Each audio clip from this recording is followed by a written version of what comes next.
ప్రాజెక్ట్ని ఒక ఎట్టి పరిస్థితిలో ఈ ప్రాజెక్టు పూర్తి చేయాలి అనే తపన, ఒక డిటర్మినేషన్తో ప్రభుత్వం ముందుకెళ్ళాం. అయితే 2019 గవర్నమెంట్ మారింది. మళ్ళా ఆ ప్రాజెక్టుకి శనిగ్రహం దాపరించింది.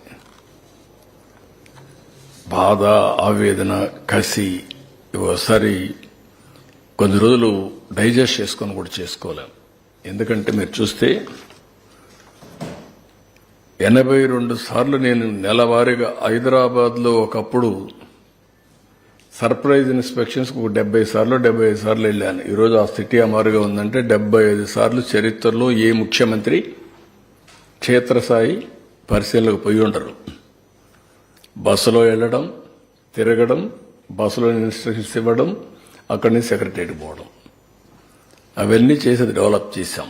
అదే మరి 82 సార్లు వర్చువల్గా చేసి 28 సార్లు నేను ఇచ్చేసి ఒకసారి పండుగ కూడా దీపావళి పండుగ ఏదో ఉంది.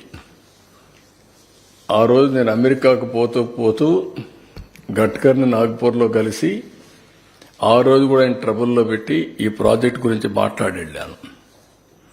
నేను ఆ రోజు ప్రాజెక్టులో వాళ్ళు కొన్ని విషయాలు చెప్తే నేను చదువుకొని రాత్రంతా మా సెక్రటరీలందరూ చదివించి నేనే హైకోర్టులో సుప్రీంకోర్టులో లాయర్ మారిగా వాళ్ళ దగ్గర ఆర్గ్యూ చేశాను.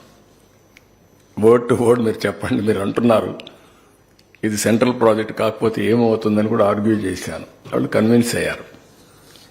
అంత ఇదిగా చేసిన ప్రాజెక్ట్ని విలువ తెలియని వ్యక్తులు వస్తే ఏ విధంగా ఉంటుందో అదే జరిగింది. విలువ తెలియాలి, వాల్యూ అది ప్రాజెక్ట్. ప్రజలకు ఏం కావాలో తెలియాల్సిన అవసరం ఉంది. విలువ తెలియని వ్యక్తులు మీరు చూసినప్పుడు నేరుగా సైట్లో very crucial small work, cofferdam కొంత పూర్చాలి.